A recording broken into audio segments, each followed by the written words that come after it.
हम पद्मासन में बैठ गए, उसके बाद हमारा दायां जो हाथ है उसको हम पीछे से ले जाके दाएं पैर के अंगूठे को पकड़ेंगे और बाएं हाथ को पीछे से ले जाके बाएं पैर के अंगूठे को पकड़ना है। तो ये देखो आप इस तरीके से, ये जो आप देख पा रहे हैं, ठीक है ना। ये तो ये जो आसन है आज ये करने वाले हैं बद्ध पद्मासन।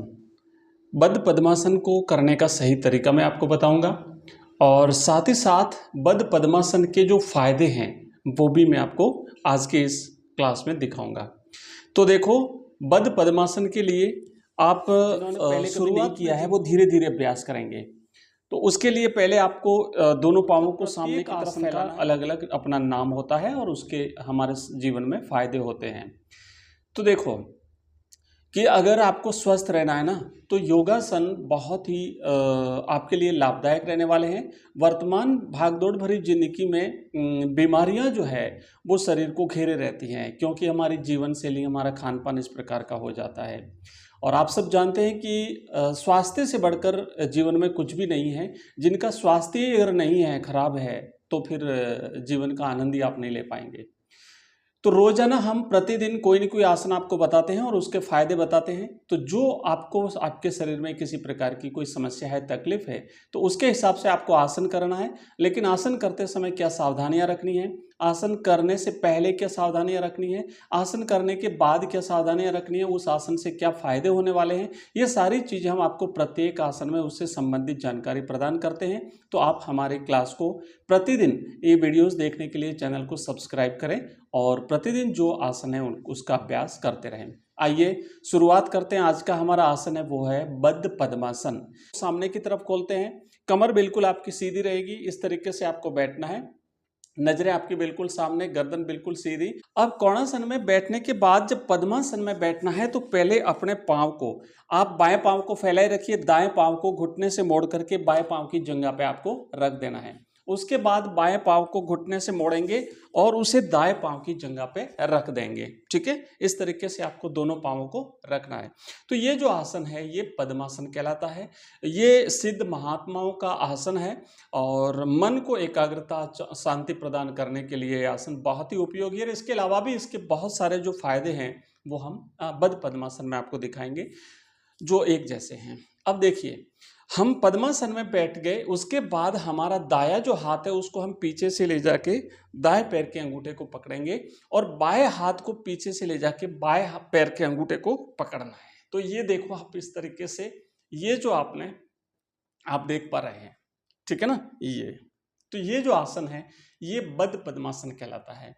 बांध दिया आपने, इसे बाउंड लोटस पोज इंग्लिश में कहते हैं।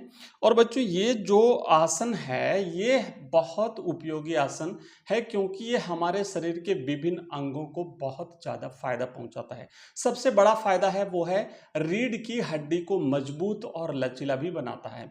आप देख पा रहे हैं रीढ़ की हड्डी बिल्कुल एकदम सीधी रहती है और रीढ़ की हड्डी पर दबाव पड़ता है और उससे रीढ़ की हड्डी जो है लगातार अगर आप इस आसन का अभ्यास करते हैं तो धीरे धीरे मजबूत हो जाती है और ये रीढ़ की हड्डी आपकी लचीली भी हो जाती है।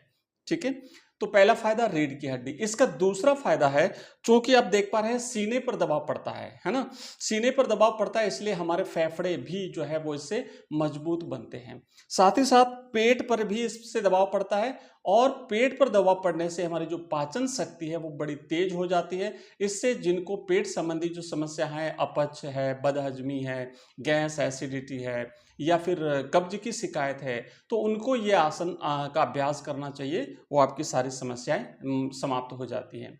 इसके अलावा आप देख पा रहे हैं जैसे घुटने हैं, जंघाएं हैं, शरीर का जो निचला हिस्सा है, मतलब पूरे शरीर के विभिन्न अंगों का अभ्यास जो है वो इस आसन से हो जाता है और शरीर के विभिन्न अंगों को इस आसन से फायदा मिलता है। आप देख पा रहे हैं हमारे जो कंधे हैं उस पर भी दबाव पड़ता है, तो कंधे भी इससे मजबूत बनते हैं, जंघाएं मजबूत बनती हैं, घुटने मजबूत बनते हैं। इस तरीके से हमारे पूरे शरीर को यह आसन लाभ देता है। आप अभ्यास करिए इस आसन में। शुरुआत में तो थोड़ा थोड़ा बढ़ाते जाइए, 10 सेकंड, 20 सेकंड, 30 सेकंड, फिर 1 मिनट, 2 मिनट, जितनी मिनट आप बैठ सके उतनी मिनट बैठना है। इसका थोड़ा सा जटिल संस्करण और है कि आप श्वास को अंदर लेंगे, उसके बाद श्वास को बाहर निकालते हुए नीचे की ओर झुकना है। जैसे अब श्वास को बाहर निकालेंगे और नीचे की ओर झुकेंगे, जितना झुक सके उतना झुकना है। ध्यान रहे श्वास को बाहर निकालना है। जितना झुक सकें उतना झुकना है। श्वास को बाहर निकालते हुए आगे की ओर झुकेंगे और जितनी देर, क्योंकि अपनी अपनी सामर्थ्य के हिसाब से करना है, किसी भी आसन को ज़बरदस्ती न करें अन्यथा नुकसान हो जाएगा। फ़ायदा होने की बजाय यह आसन आपको कहीं नुकसान न दे दे। और अगर शरीर में कहीं कोई जटिलता है या फिर कोई ऑपरेशन करवा रखा है अपने पेट का, पीठ का, कंधों का, घुटनों का, पैर का, तो आप इस आसन को न करें। जितना नीचे झुक सके उतना झुकें। इससे आपके पेट पर सबसे ज़्यादा दबाव पड़ता है, आपके पाँवों पर दबाव पड़ता है, तो ये हमारे शरीर के हिस्से जो हैं वो सक्रिय हो जाते हैं। धीरे धीरे आप जितना जा सके उतना जाना है और गर्दन को अब सीधा कर देना है। उसके बाद श्वास को लेते हुए फिर से ऊपर आना है। तो इस तरीके से ये हमारा बद्ध पद्मासन हुआ। आप इस आसन का अभ्यास करेंगे तो निश्चित रूप से आप इसमें प्रवीण हो जाएंगे और जो फायदे मैंने आपको बताए वो फायदे आपको मिलेंगे। धीरे धीरे आप छोड़ेंगे, दोनों हाथों को इस तरीके से छोड़ेंगे और सामने की तरफ ले आएंगे। तो ये देखा हमने आज मित्रों बद्ध पद्मासन। कैसा लगा आपको ये आसन मुझे बताइए। प्रतिदिन हम कोई ना कोई आसन आपको उसके फायदों के सहित बताते हैं। आप के शरीर में अगर कोई किसी प्रकार की समस्या है तो आप हमें बताइए, हम उससे संबंधित आसन आपको बता देंगे। तो आज के लिए इतना ही, धन्यवाद।